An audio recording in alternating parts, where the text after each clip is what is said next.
I love Sony's first-party content.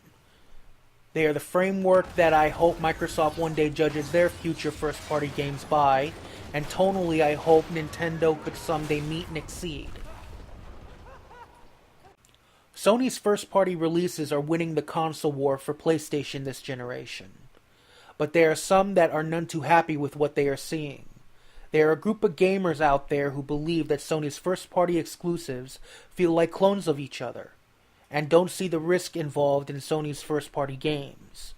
That a game like Horizon Zero Dawn looked and played too much like other PlayStation 4 exclusives that had already been released or will be released. They barely mention how different Horizon Zero Dawn was compared to Killzone, or otherwise completely gloss over that fact because it played similar to games like Uncharted, God of War, Days Gone, The Last of Us, and other PS4 games. Just because the protagonist was played in the third person and the game was in the action-adventure genre. Sony may have discovered a blueprint this generation when it comes to core gamers, a formula that balances the storytelling they're known for, the immersion within a game's environment, and the action and excitement that we come to know from PlayStation. But to think that a surprise like Horizon Zero Dawn could be tarnished, just because it's played in the third person. They forgot how experimental Horizon Zero Dawn was to a studio like Guerrilla Games. The fact that it came from a developer that's known primarily for its first-person shooter games that take place in war-torn cityscapes. Some would say it played almost like an Ubisoft game, and that might be true to some extent, but it certainly did not play like any Guerrilla game I ever played before. These people overlook what could be a modern-day masterpiece for the fact that it feels just too familiar.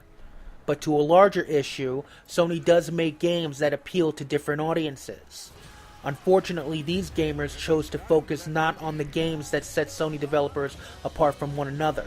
Instead, they decide to focus on the one thing that sets Sony apart from Nintendo and Microsoft, that being first-party AAA exclusives with more adult storylines and tone.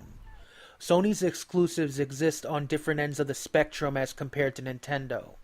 Nintendo's IP is vast, propagated over the course of 40 years in the gaming industry. But colorful platformers with Nintendo's many mascots does not interest me. And when it comes to Xbox, as much as I love Quantum Break and Gears of War, they will need more than the odd exclusive in order to hang with the likes of Sony and Nintendo. You see, it's not enough for Sony just to make games. For them, every first-party game has to feel like an experience, especially when it came to the last two generations. Which is why you're going to get movie-level cinematic set pieces, as well as more adult themes and stories than you'll see in a Nintendo exclusive. Some people enjoy them, some people don't. Now, to these naysayers' credit, they are right to an extent. There are at least 6 to 7 games that have released and will most likely be released between August 2017 and August 2019 that are PlayStation exclusives in the action-adventure genre and played in the third person. But what they fail to understand is that their stories, their settings, their character development, and tone will be what sets these games apart from each other. They claim they don't see the risk involved in Sony's current exclusives.